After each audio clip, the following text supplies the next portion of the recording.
بسم اللہ الرحمن الرحیم۔ حضرات محترم، میں رمضان کے فضائل سنا رہا ہوں، میری بھائی بہنوں اور بیٹی وہ توجہ سے سنیں۔ آج یہ پہلی روایت حضرت صلی اللہ علیہ وسلم کا ارشاد ہے، بہت سے روزے دار ایسے ہیں کہ ان کو روزے کے ثمرات میں بجز بھوکا رہنے کے کچھ بھی حاصل نہیں ہوتا، یعنی روزے کا کوئی ثواب نہیں ملتا، اور بہت سے شب بیدار ایسے ہیں کہ ان کو رات کے جاگنے کی مشقت کے سوا کچھ بھی نہیں ملا ہے۔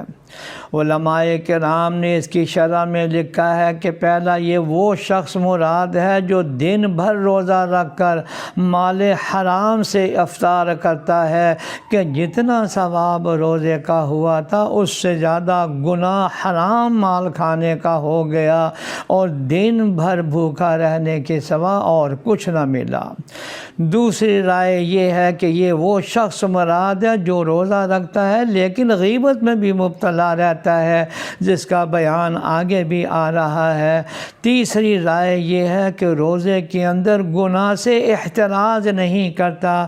نبی اکرم صلی اللہ علیہ وسلم کے ارشادات جامع ہوتے ہیں، یہ سب صورتیں اس میں داخل ہیں، اور ان کے علاوہ بھی اس طرح جاگنے کا حال ہے کہ رات بھر شب بیداری کی مگر تفریحاً تھوڑی سی غیبت یا کوئی اور حماقت بھی کر لی تو وہ سارا کا سارا جاگنا بیکار ہو گیا۔ بعض لوگ صبح کی نماز ہی قضا کر دیتے ہیں تو بھی ثواب ضائع ہو گیا۔ بعض لوگ ریا اور شہرت کے لیے ایسا کرتے ہیں، وہ بھی بیکار ہو گیا۔ یا اللہ ہمیں گناہوں سے بچنے کی، غیبت کی اور دوسرے تمام گناہوں سے بچنے کی توفیق عطا فرما، آمین یا رب العالمین۔